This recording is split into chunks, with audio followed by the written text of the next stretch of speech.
Take 2, Bacophenia tests.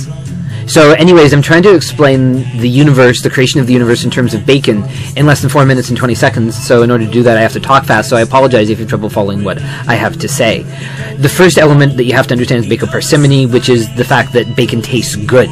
This is because essentially bacon contains the same elements which are the most attractive to our palate. Our palates respond to sour, sweet, salty, bitter, and ultimately umami, which could be called good, or to a certain extent the sense of protein. All of the components which are contained in bacon, especially if you're dealing with Canuckian bacon that has that sweet taste of maple syrup, plus you have the smoky flavor of something which was cooked around the fireplace, which goes to, pre-agrarian roots for civilization. The next characteristic of bacon that you have to understand is bacosimilitude, which is the similarity of bacon to itself. Take, for example, the works of William Shakespeare. The works of William Shakespeare, to this day, we do not know if they were in fact written by a man named Sir Francis Bacon.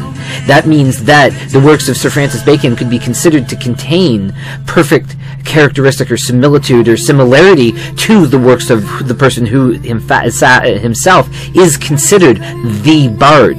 Therefore, bacon contains perfect similarity, proving the fact that there is only one thing that smells like bacon, and that in fact is bacon. Bacophenia is a little bit harder to understand because it's about the strange cross-cultural parallels that happen within the human mythological system. One of the best ways to think about it is a character like Spider-Man. Spider-Man's lives, the up and downs, everything that he experiences happen because he's a character within a story. There's writers, there's artists, there's directors, there's editors, there's a marketing team, and ultimately there's a corporation who are responsible for the adventures of Spider-Man. The things that happen in his life happen at their request, and ultimately that of the audience. What the audience responds to will direct the character's story, whereas within our lives we're considered to have something called free will, or the concept that there's not something directing our lives. The idea that there's something directing our lives is absurd as the idea of Spider-Man knowing that there's a great artist in the sky who's laying down his adventures on paper and being okay with the fact that everything that he experiences is predetermined.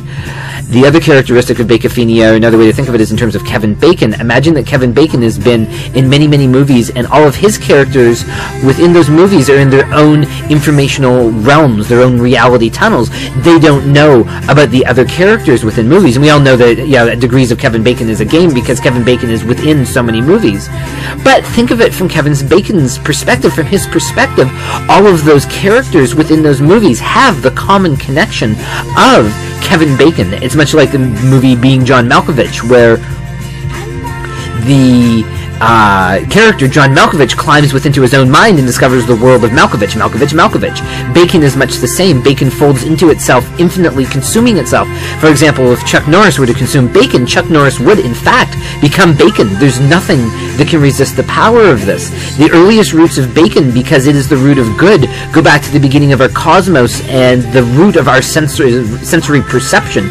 Imagine a time when there was nothing, and then good said, "Let there be bacon," and yet there was still nothing.